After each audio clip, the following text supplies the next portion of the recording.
안녕하십니까. 더 깊은 한방내과 한의원 대표원장 김종민입니다. 우리가 흔히 체했다라는 말을 많이 합니다. 근데 과연 체했다라는 거에 정확한 의미를 아는지는 많은 사람은 모르는 것 같습니다. 왜냐하면 체했다라는 건 정확하게 한의학적 명칭입니다. 체했다, 기가 체했다가 기본적입니다.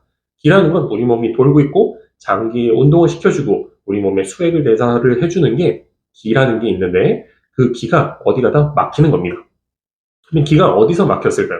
우리는 기본적으로 한의학적으로 상중하, 가슴과 그다음 우리가 흔히 명치라고 얘기하는 명치, 그다음 아랫배 크게 세 군데로 봅니다.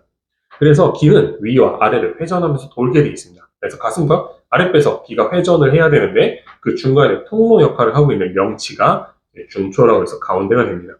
근데 여기에 어떠한 이유로 막히게 된 겁니다. 그것 때문에 기가 올라갔다가 내려가지 못하고 다시 위로 치고 올라가다 보니 체하면 구토를 하고 체하면 머리가 아프고 가끔은 어지럼 또는 미식거림을 느끼게 되는 겁니다. 그래서 체하고 나면 뭔가 기운이 다 올라가는 듯한 느낌을 받습니다. 심지어 혈압 오르는 경우도 있습니다.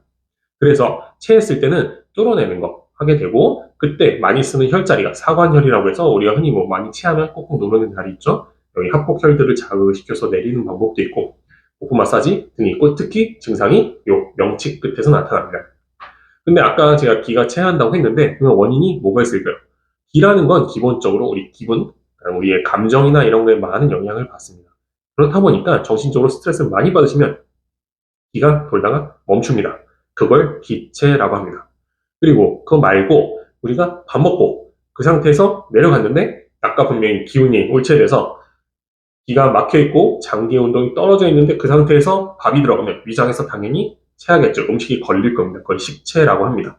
그래서 대부분 체하시는 분들은 앞전에 보면 기운이 많이 약하시거나 또는 어떤 스트레스나 정신적인 걸로 이미 체한 게 겹쳐 있는 경우가 많습니다. 그래서 실제로 위장이 튼튼하신 분들 보면 뭐 체하면 밥 먹어서 내린다라고 얘기하시는 게 그분들은 기가 워낙 튼튼하니까 밥 먹고 내릴 수 있습니다. 근데 그렇지 않은 전제 조건이 앞에 있다 보니 잘 체하게 됩니다.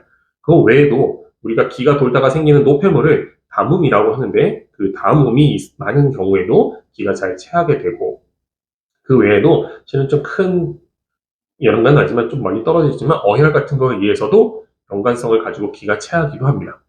그러면 체하면 어떻게 해야 될까요? 기본적으로 체한 걸 가장 잘 푸는 방법은 침치료입니다. 침치료로 우리 가운데 통로가 되는 가장 센터가 중안이라는 혈자리를 가지고 자극을 하거나 또는 그 기가 만약에 상부에서 스트레스, 흔히 말하는 우리가 화병 생겼다. 간중혈이라는 곳에 침치료로 풀어줍니다. 하복부는 기가 뭐 특별히 막히진 않습니다. 올라가서 내려가고 아래는 보존하는 곳이기 때문에 막히진 않지만 그래도 통증이나 다른 걸 막혔다고 하면 관연혈들을 씁니다. 관원혈은 침 치료보다는 주로 뜸 치료를 많이 사용합니다. 이렇게 기가 체하게 되면 체했다는 말, 이거는 한의학적 진단명입니다. 그렇기 때문에 한의원에 오셔서 침치료 받으면 빠르게 나을 수 있습니다.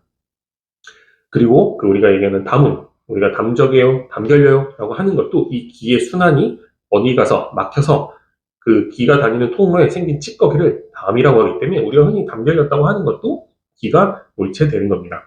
이때는 침치료뿐만 아니라 그 담음을 뺄 수 있는 이진탕 같은 것들을 많이 사용하기도 하고요. 또는 바나 같은 약재를 사용하기도 합니다. 이런 식으로 해서 담을 제거할 수 있게 좋은데 문제는 담 결리면 검사상에 나오진 않습니다. 기능장애이기 때문에 기병 치료는 한의원의 침치료와 한약이 잘 듣습니다. 내원하셔서 정확한 진단 받고 처방 받으시면 좋겠습니다. 감사합니다.